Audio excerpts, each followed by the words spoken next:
My guest today is Bill Bice, who is the CEO of Boomtime and Zebraworks. Bill, how are you today? I am doing great. It's good to be with you. I'm excited to chat. Tell me about you. Tell me about what is exciting in your life right now and what has brought you passion and excitement over your, I'm going to call it a storied career, but I don't know if that's the word you use, but over your career as a business person.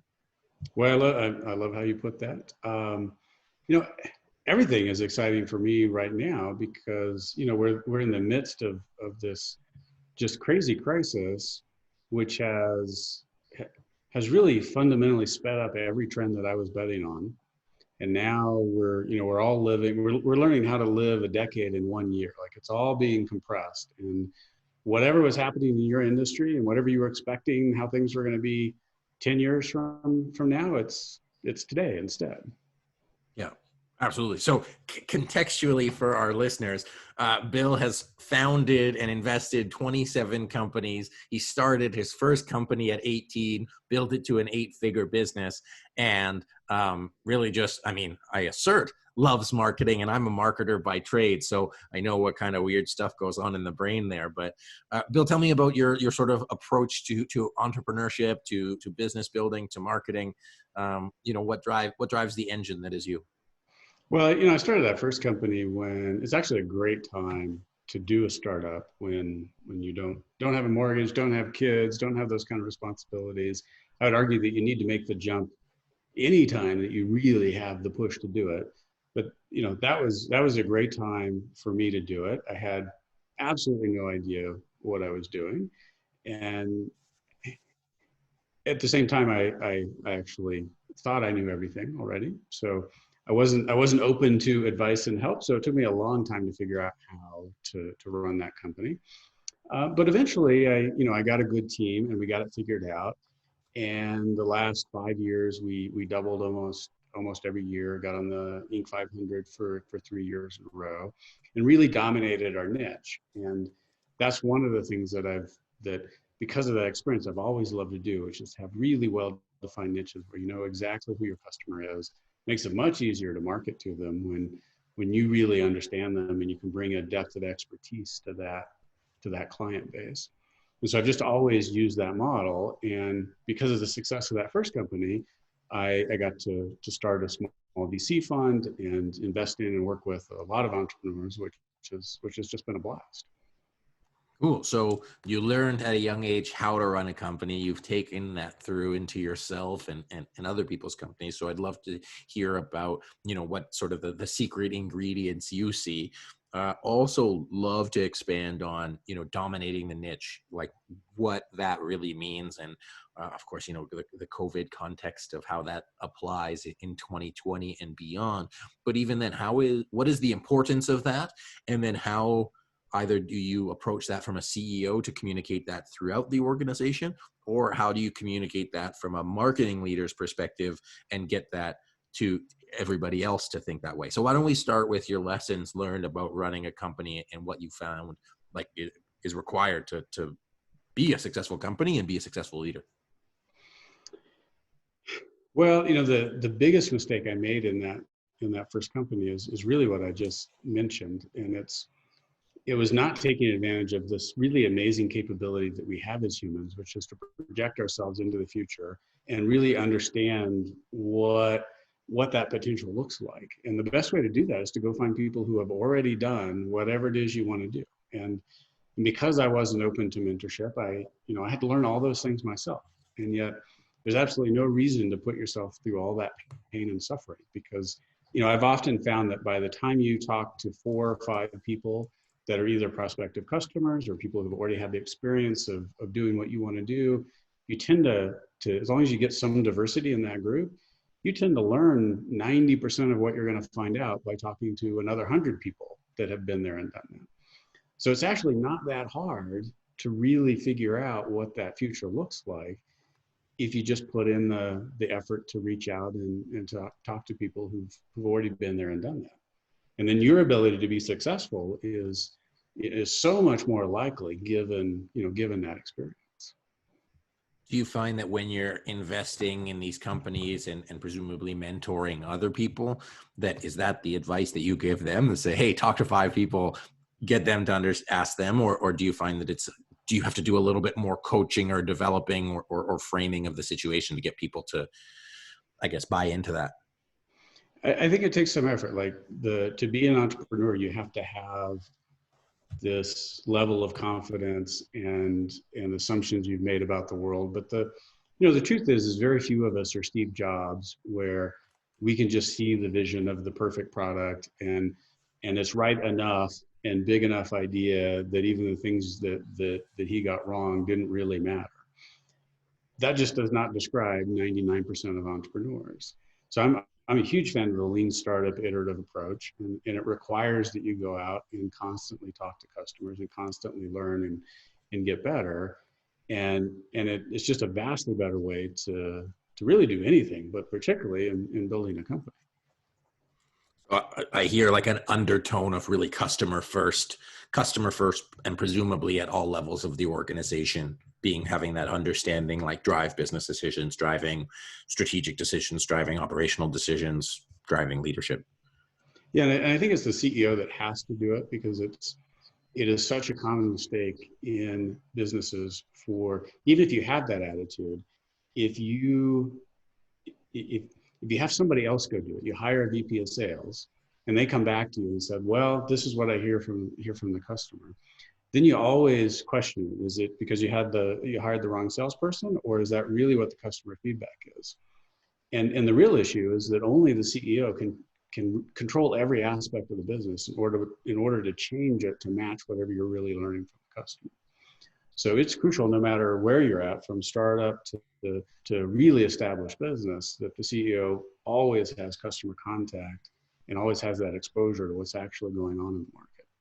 And what kind of things? So I presume that even in these businesses that you've been in that have grown to some size and scale, that you've sort of kept that, customer first approach. And as the CEO, talked, like been on the ground talking to them. What are the actual practical things that you can put in place? Do you call them like once a week and just like call somebody randomly? Like, what are the things that if a CEO or if a leader in an organization wanted to develop that skill, what are some practical things that they could do?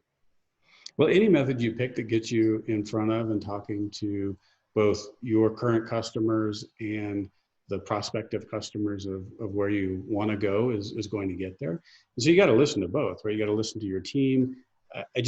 Every time I haven't had the direct contact with customers, I always miss something important about what's going on in the market. And it's an inherent problem with larger companies that it becomes about the politics inside the company. And the best way to overcome that is for everybody in the management structure to keep that contact with the customer. It keeps you focused on what's actually important. It's why I didn't enjoy being part of corporate America when I sold that first company, because everybody was concerned about how it was going to affect them inside the company as opposed to the impact they were going to have on the market. It's like, why are we doing this if we're not going to have an impact on the market, if we're not going to make people's lives better? So I have a question around that. And just, again, we get a lot of guests on here. I talk to tons of people just in and outside of organizations. And if we look at like being mission based, so a thing like we exist to do blank for this person. And then different conversations that I lead in teams, some of them say, okay, here's actually our customer, which is the sort of the place that I try to end people up as, like, who is your end customer and how do you understand them? How do you focus your energy so you're doing stuff for them? Some people have like an external stakeholder, or in your case, the corporate is like the internal stakeholder. And some people say the employee is the customer. Like, if we take care of our employees, then we're going to take care of everyone else. How do you see that playing out in terms of like putting a focus on something, the employee versus the external customer, and who should you focus on more? Well, that's absolutely true, right? Taking care of your own team is how you get the right result for the customer. But the best way to do that is still to keep everybody's focus on the customer. I mean, if it's internally focused, you're just at some point gonna lose track of the ball because the customer is going to move on you. Hmm. So that, I mean, that's the management team's job, right? The way you're most effective is leveraging the whole team. It's the hardest part of as a startup grows, of changing from that role of the small team where everybody has to do everything to a bit larger company where now the leverage comes from actually making each team member much more successful. It just changes what your role is as the CEO. But I don't think you ever lose the focus on the customer. Okay. So if we take that concept and say, regardless of size, regardless of scale, as long as you're the CEO, you take that and then your job is to leverage people. I assert part of that leveraging people is, from your perspective, how to dominate the niche. Like, how do you make your organization such not a behemoth, I guess is the word, but that you're the player, you're the guy, you're the girl, you're the one who's leading it. So what are the things that you've done practically, if you can give away some of your secret sauce, that have led you to become the niche leader? And I assert also, like, in the process, creating huge strategic value, because if you're just a competitor, you don't have as much strategic value as being the number one or number two in a marketplace. So what have you done that's been successful? Well, it's actually the hardest problem, which is making the really tough decision to cut out the things that don't define the niche where you are the best at what you do. And it's so difficult for a smaller business where there's other money at the table. And I've made this mistake many times, and yet every time I actually get the focus and truly focus on that niche, that's when the business really takes off. And I think part of that is because of the power that it has in your marketing. Because if you really focus on one area, then, and so now you're working with, hundreds of businesses where you're really the expert on that. And so you can be talking to the CEO of a great prospective client for you. You're bringing tremendous value to them because you have perspective across their industry. They're stuck as in there running their one company. And that's part of what makes the niche approach so powerful, because it makes your marketing so much more effective. You know exactly who you're reaching out to. I mean, as you know, so many companies don't really have well defined who the ideal customer is. They don't really know what the target looks like. And therefore their marketing can never be successful, because it's just, throwing everything up against the wall and praying that something sticks. So it's an advantage across the board to have that really well defined niche. When we talk about niche, and this is like more, somewhat of a strategy question, less of a leadership question, and definitely a marketing question. When you think of mind share versus market share, how do you put that perspective in your team? Like, I hear a lot of people like marketers, they're sort of creating new words or creating something to sort of disrupt people's thinking and shift what they think they know about a product. How do you see that? How do you see an organization undertaking that mind share and market share dominance approach? Yeah, so it's a lot easier to get mind share in a niche, obviously. I don't like the approach of trying to invent, a new word or a new way of saying something. It's so much harder to get that mind share when you're not leveraging something that's already known. I am a big fan of the reframing approach, which is really a different way to do the same thing. This is a concept that comes out of the Challenger sale. And it's one of the things that's really effective in this kind of niche marketing, which is take something, because you have so much expertise in your niche, you can really take a particular issue in their business that's important to them and provide different perspective on it. It's the perfect way to create new sales opportunities. It's a great way to build new connections, because there's nothing salesy about it all. It's entirely about sharing insight and perspective that you are uniquely bringing to the table. And these days, if you want to be successful in creating sales opportunities, you can't, unless you're the dominant player in the market and you just want to sit back and be an order taker, because there's so much information available now, and because everybody's doing so much research before they even get to you. If you're not part of that education process, then you're not going to be in the game. So what you're talking about with mindshare, I think, is even more important today than it ever has been, particularly if you were a smaller player working your way up in the market. Mm. So really making sure, because that's one of the conversations I'm seeing, and of course, it was inevitable that we would talk about COVID and making business decisions. but I sense, and I know I sense definitely a hesitancy, and a hesitancy from myself. I know as you know, I'm an organization myself, things, a hesitancy in reaching out to people to be like, ooh, the timing isn't right, which is more about me than it is about the customer. And then now as we move forward, there's a lot of talk of like building goodwill, and you're like, hey, you know, they're going to buy when it's right. And then there's the challenger sale approach, and just being like valuable and saying, you know, hey, the thing I have right now is actually really valuable, and it's valuable to you now.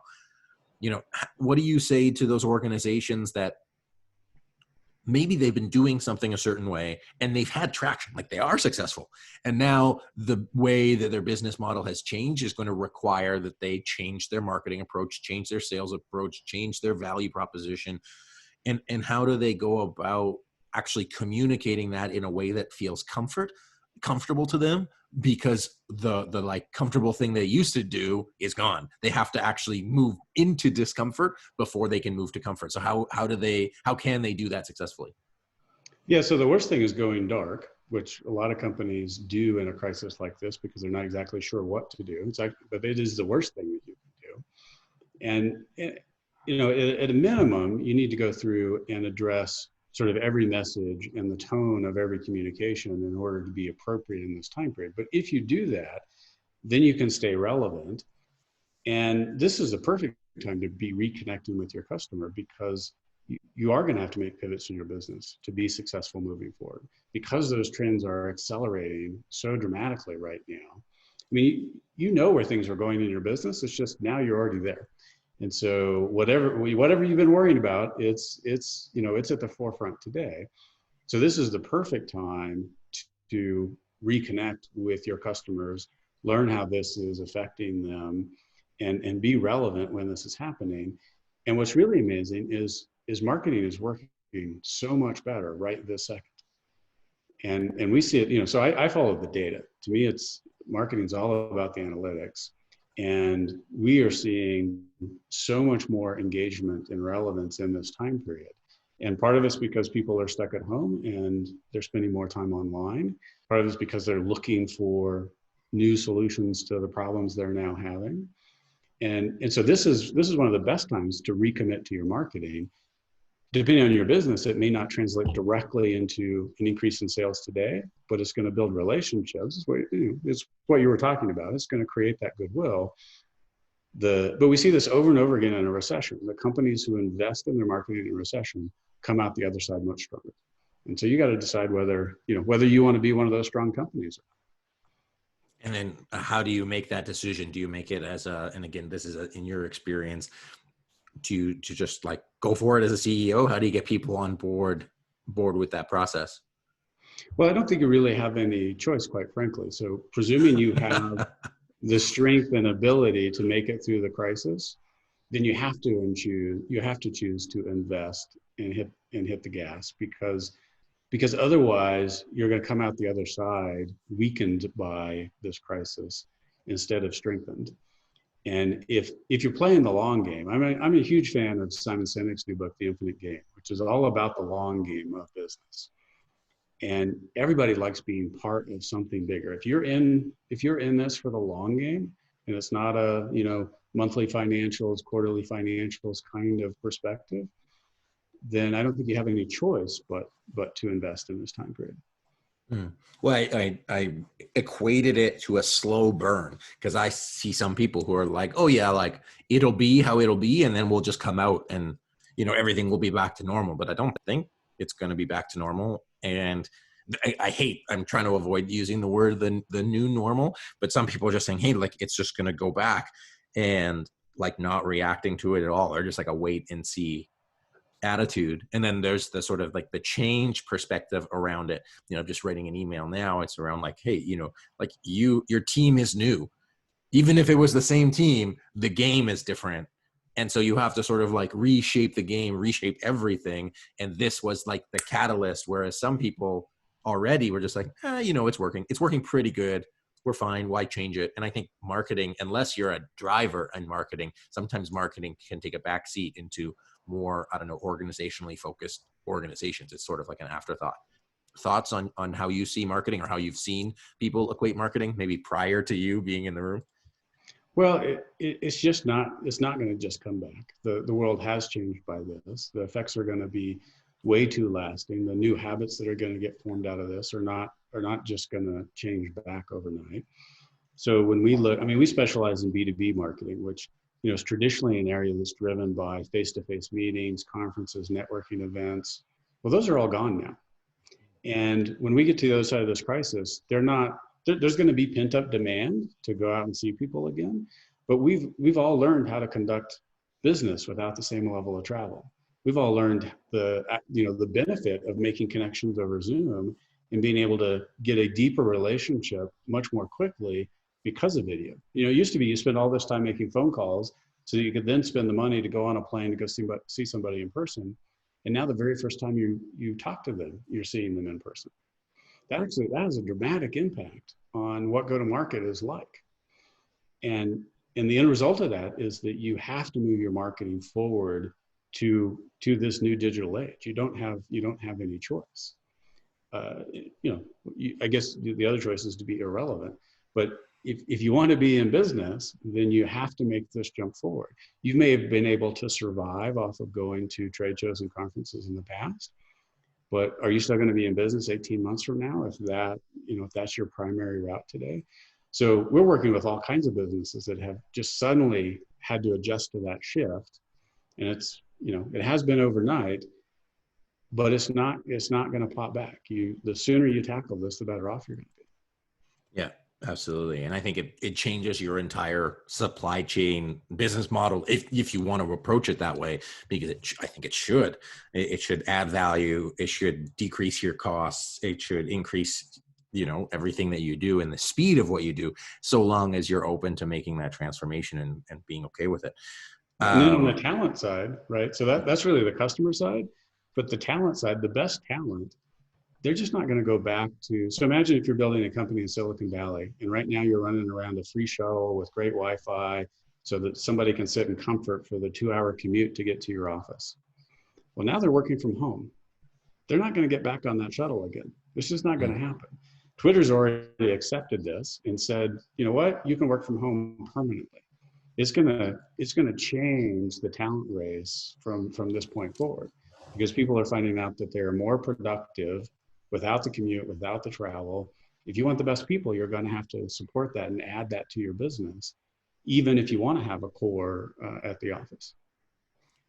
So we talked about SMEs, small to medium enterprise, small to medium business. If we look at that level, let's say we'll call it a perk to sort of like make it easier to get to work. Now you've lost that sort of competitive advantage. What are people going to compete on now? Are they just going to compete on the job itself, like how engaging the work is going to be, which is novel, and I can't help but laugh. But what is that, in your opinion, what is going to be that driving force for that talent attraction and retention? Well, I think the benefit that an SMB has always had is that as someone looking at joining that team, your ability to have an impact is so much more significant in a smaller company. I mean, I'm sorry, but becoming another marketer, another engineer, another whatever at Google, you're not going to change the world. Like that time is way past. But to join the smaller company where you can really have an impact, to me, that has always been the advantage for recruiting for a smaller business. And frankly, if someone isn't passionate about that, and that's not why they're buying into it, then you don't want them. So I think those two things go together really well. Cool. I love that. Like really like measuring that. Okay, I'm going to wrap it, take it all back to the beginning before we end here. Let's tie marketing in with impact. What are some best practices with actually like saying, hey, because sometimes marketing can be so broad to people if they don't know how it works. You talked on the data analytics piece. How do we know if marketing is working, and what are some of the best practices to make sure we're spending on the right stuff and not the wrong stuff? Well, so the only thing you have to do to make your marketing vastly better is avoid the two biggest mistakes that almost every company makes, which is number one, talking about yourself. Nobody cares. Like all of your marketing should be talking about what your customer cares about. Most companies have that, that should be 90-10, and most companies have it flipped the wrong way. And then the second thing is the lack of consistency. It's why so many companies don't get a return on their investment. I call it random acts of marketing. That is the plan for most businesses marketing. You need to pick a long-term strategy and stick with it. And the best way to do that is there's somebody who's already spent millions of dollars testing out. I mean, it's really one of the things we talked about before. Somebody's already done it. So just take that strategy that's already working well in your market, and because you know it works, you can commit to it long term. It is the biggest problem in marketing is the lack of commitment and the lack of consistency. Got that. Consistency, commitment, which I think applies to all areas of leadership, marketing, business, and be cognizant of the impact. Your people want to have an impact. Your marketing wants to have an impact. Your business wants to have an impact. So don't get in the way. Yeah, and Bill, if that's really the culture of your business, then it'll come through in your marketing and it'll attract exactly the right kind of customers. Yeah, I got that. Anything else that you, any other best practices or anything else you want to leave our listeners on before we finish up today? Well, you know, for most businesses, the growth they're looking for is actually in the low-hanging fruit that's just sitting out there. I mean, I love working with my favorite question for any CEO when I sit down with them to help them with their marketing is, where did your last couple of new clients come from? And 99% of the time they say, oh, it was a referral from so-and-so, which is exactly the answer that I'm looking for. So if you can say that, then you've already done all of the hard work. It's actually really easy to do marketing when that's the circumstance, because now all we got to do is amplify the effect of that thing that's already working really well, right? You're already taking care of your customers. You already have referrals coming in. You just want more referrals. That is the ideal circumstance to be in as a marketer.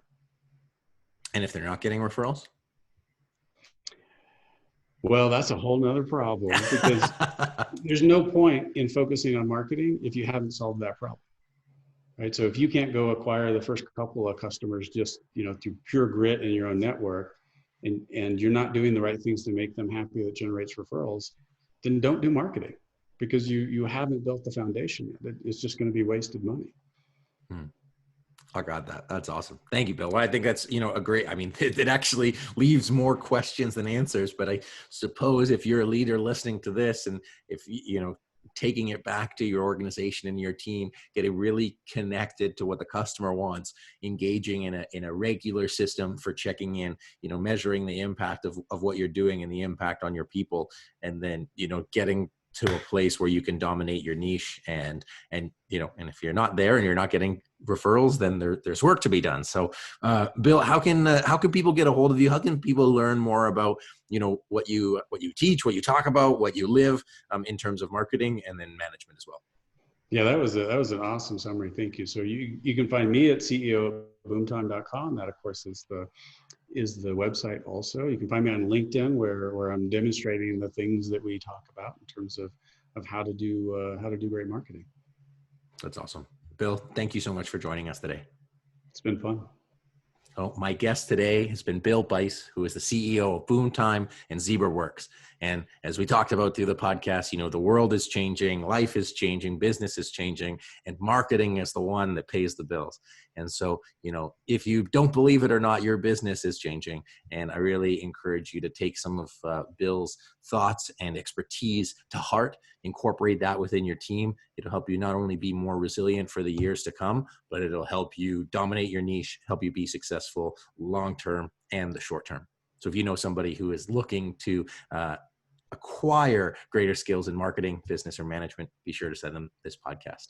And of course, if you enjoyed today's podcast, be sure to subscribe, be sure to like, be sure to share. And I hope you just had a good time today. So again, thank you, Bill, for joining me. And my name is Anthony Taylor. This has been the Strategy and Leadership Podcast. And until next time.